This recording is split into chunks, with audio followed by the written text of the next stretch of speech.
Justin Florio here from Patience and Consistency, and today I want to bring you a video of different cardio methodologies that you can be doing, whether it's at your own house or in a gym that you are currently working out in. Now for me, if I would rather do 50 reps on step-ups, but I do understand that there is a time and a place when it comes to cardio. Just to give you a background on me, when it comes to the winter, I really stay away from cardio and I really just try to focus on those heavy lifts. But when it comes to spring and summer and fall, I definitely try to get a little bit more cardio in, just to make me feel better, because within those other 3 seasons, I'm always outdoors more and I'm always trying to move around more. So when I have more lung capacity, it allows me to do those things more freely. Now with here in the gym, when it comes to training clients or members, we have 5 different cardio modalities. We have running outside or walking if you don't feel comfortable running. We have this awesome Airdyne bike behind me. Right next to that, we have a ski erg. In the back, we have a rower. And then in the very back room that was hidden, we have a VersaClimber. Now for me, it's really important to have a different selection of cardio because it keeps me intrigued and it keeps me excited to continuously do my cardio type work. And then another small piece when it comes to cardio for me, when I get into this training where I incorporate my cardio, I'm always trying to keep it relevant to whatever my lift is. So for instance, maybe on a day I'm gonna back squat, I'm gonna use the bike to help complement my back squat because it's so dominant on your quads. Maybe on a day where I'm doing some kind of pulling, even if it's pull-ups or deadlifts on the ground, I'm gonna use probably the VersaClimber or the rower just because it's going to complement those movements that you're doing. So I like to have a rhyme and a reason for why I'm picking certain things. But that's not always the case. I have a lot of clients in here, running can be for everything. But not everyone can run, and that's why I like to have the different cardio machines so that there's more flexibility for everyone to get their cardio in. And not everyone, I've talked about this within a lot of my videos, not everyone is going to be biomechanically correct to do certain things. Maybe your knees hurt and you're not able to get into that deep knee flexion, so that's not a good one for you. And if that's not good, the VersaClimber is definitely not good for you. But something like the ski erg, where you could be a little bit more upright and a little less of a knee bend, that's a good one for you, or just walking in general. And then my last point before I go over all the different cardio pieces, cardio doesn't have to be torturous. Meaning if you don't want to do the things that I'm going to go over with you in this video, that's okay. Walking is an incredible cardio piece that you can do first thing in the morning and after dinner at night. It's relaxing and it's super functional. It is something that you're going to have to do for the rest of your life. So there is a saying, if you don't use it, you lose it. And I am a firm believer that if you don't walk consistently over and over, you will eventually lose walking. So try to get out there and just start going for a walk. That's the number one thing that I stress to a lot of my clients when they come into the gym is, hey, listen, if you haven't exercised or you haven't been doing any kind of workouts for a really long time or any kind of physical fitness, what I want you to do is try to just start tracking your food and becoming educated with everything that you're consuming, but then also just start going for easy walks around your block, because everyone has some kind of a neighborhood that you can walk around in, and it's just great to get outside. I'm gonna go over my 5 modalities here, and I'm gonna give you a bunch of different ways to go about and get the best stimulus within the cardio. So from here we have a rower. I will be honest, this used to be my favorite cardio, but then I overdid it in CrossFit and it's not my favorite piece anymore. So for the most part, I want you to have your feet strapped in. Make sure that the feet positioning is set up properly for your foot sides. And then the biggest thing with the cardio and the rower is you want to keep your back as straight as possible. And we're going to think about driving through and trying to pull the handle all the way into the body. Now the biggest flaw with this, everybody does it, especially the first time, is the knees come in as the handle comes in. So what I want you to think about doing is it's almost like a deadlift. So you're going to drive, get that weight off the ground, bring it all the way up to your hip, and then I want you to bring the weight down to your knees first, and then let yourself come through. And when you're doing the pulls, it's easy to just go through this motion. What I want you to do is make sure that you're keeping tension through the chain the whole time. So you bring it in. So you don't want any slack. You don't want that wave type look within the chain, okay?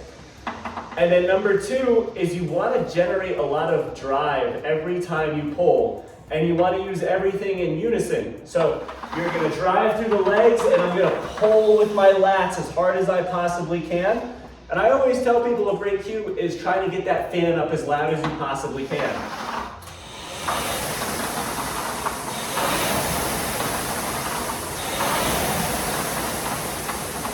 Because the louder that you get the fan, the more force you're putting into it, and the more energy you're going to exert while you're going through the movement.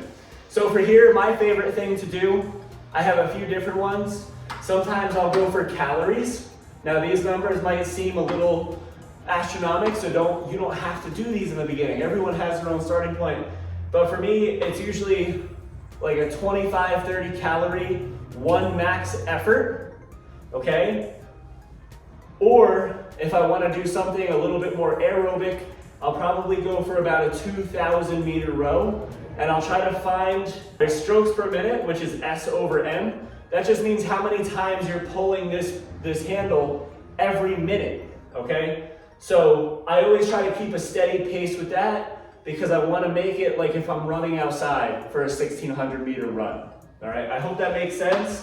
And then if I'm trying to just have fun, maybe at the end of a workout, I have a few extra minutes. There's this really cool thing called the fish game, and it's just a game. And you know, human nature, everybody loves to play games. So all you're just a big shark and you're trying to catch the little fish within the game. And it gives you a score, and it actually, that's probably the best interval type stuff that you can do with the rower. And you can also do your Tabata, 30 seconds on, 30 seconds off, any kind of format that you want to do with the rower. My second favorite has surpassed the rower. There is a reason why the two of these are right in the same vicinity. So for the skier, for the most part, it's pretty self-explanatory. You're going to use the same muscle groups that you're doing with the rower, but you're just standing in this version. And how I explain it to a lot of people is you're going to grab onto the handles here, and I want you to center yourself on the platform. When you pull it down, I don't want you to think about letting yourself fall back because you're going to do one of these where you almost fall backwards. I always explain to people you want to think about nose diving forward so that you're able to utilize your core and your lats and your hamstrings. The same thing I said with the rower. So you don't want to just do this motion and not put any effort into it. You want to make sure you're bending your knees and you're utilizing every single muscle group you possibly can. And you want to be powerful. My best cue when it comes to the skier, just like the fan on the rower, if I don't hear this fan working heavily, then you're not putting enough power into it. So I'll give you a good example, relatively straight back. You can even come up on the toes so you get to that triple extension each time. Try to bring the cable all the way back in. Bring it all the way down to your toes.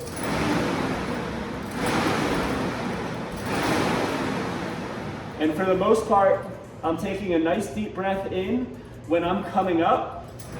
So here, nice deep breath in through the nose, and then as I'm exerting that force, just like any movement we do, I'm breathing out.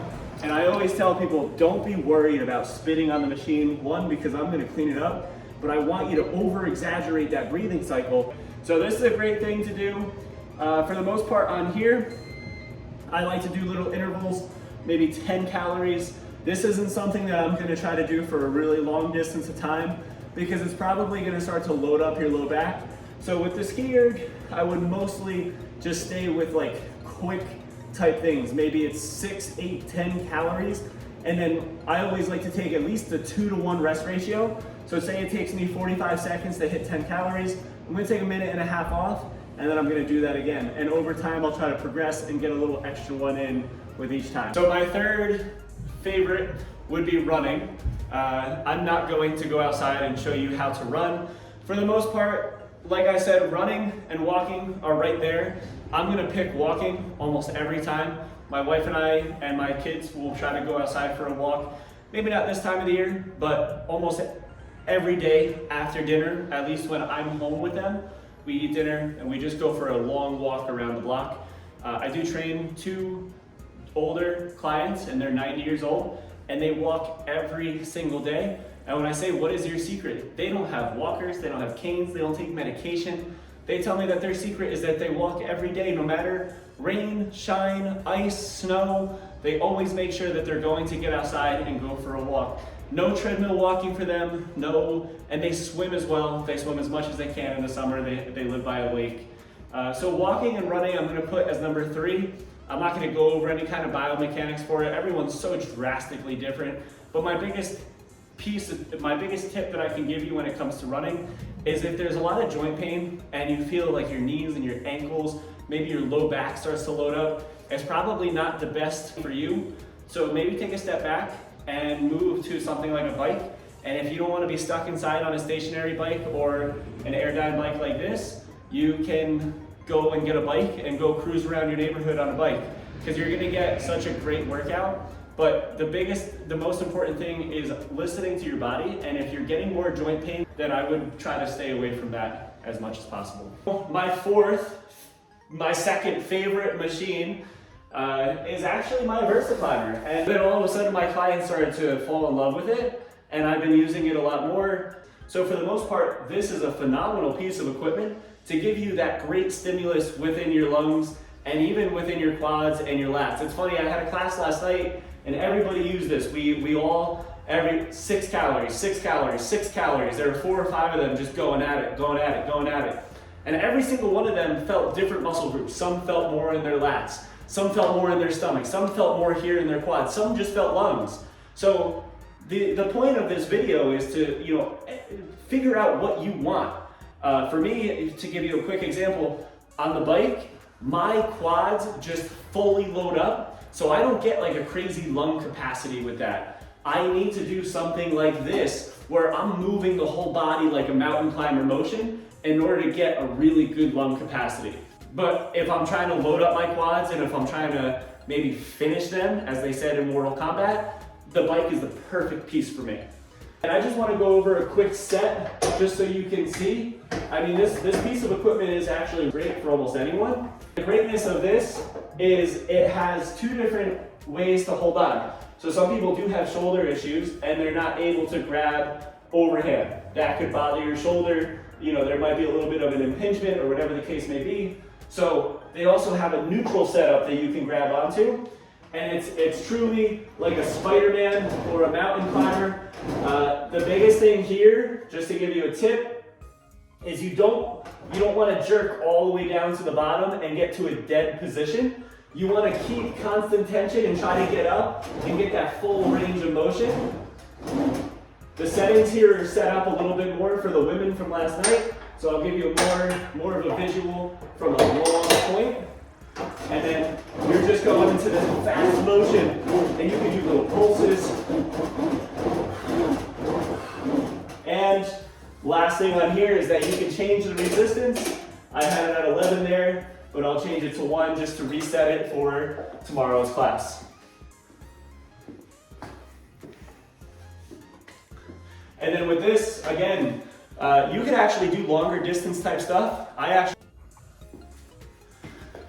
Okay, and then the energy systems that you can work on with this, you can do long distance. You can do a 15-minute workout, steady pace, or you can do maybe like a minute hard, minute easy, minute hard, minute easy, moderate and easy, do more interval work like that, or you can just try to sustain like a pretty level key pace for that full 15 minutes, or you can hop on here for intervals. Like I said last night, I had the women coming on here and they got an awesome stimulus all around the entire body just from doing 6 to 8 calories and just swapping in and out. Especially if you have like a community setup where you can get like 3 people and just say, hey, listen, I'm gonna crank out 10. You try to motivate me. Next person goes on, I'll motivate you, you're gassed, but then there's another person. And that essentially gives you that 2-to-1 rest ratio where there's 2 people going and then you're going for it again.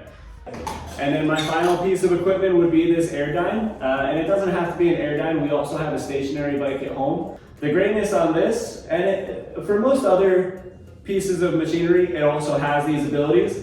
But right here, right in front of me, we got 20-10 interval, so Tabata, 20 seconds on, 10 seconds off. 30-90 interval, so 30 seconds as hard as you can, take a minute and a half off.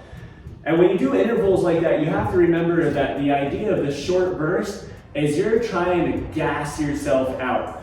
And then you've got, custom intervals. You can't change the resistance, and it's funny, I've had people hop on this bike and they say, hey Justin, how do we crank up this resistance? And I say, you go faster. The faster you go, and the same thing with almost everything here, with the ski erg, the rower here, and then even running, the faster you push yourself, the more resistance you're going to get. So with the bike, pretty self-explanatory, always make sure you're going in that forward motion, but I like to grab on, and again, like I said with the grip positioning before, you can grab neutral if you have shoulder issues, you can grab a little bit lower, you can grab higher, and obviously you can adjust the seat, but just like I said with the rower and the ski erg, if I don't hear this fan, and if people aren't coming up to the fan and taking that breeze away from you, then you're not doing it right. You want to be able to supply power to this whole gym, so you want to make it loud.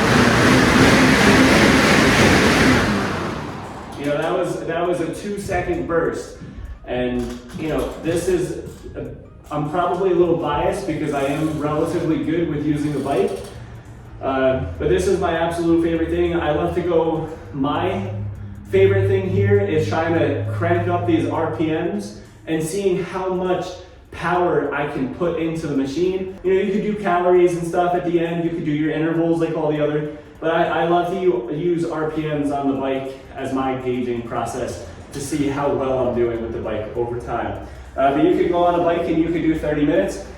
I have a TV set up right there, and there have been times where I'll put on something like the CrossFit Games or some kind of fitness or like a documentary and just crank it out for 20-30 minutes. You can go hands-on, you can go legs on only, you can combine. You could go arms for 30 seconds, legs for 30 seconds, both for a minute, and just keep alternating through that. So the idea of this video was just to give you a bunch of different ideas and the proper way of using all the machines, and just try to encourage you to start doing some kind of cardio. But you just have to figure out what works best for you. I hope this video helps. Have a great day, and I'll see you guys next time.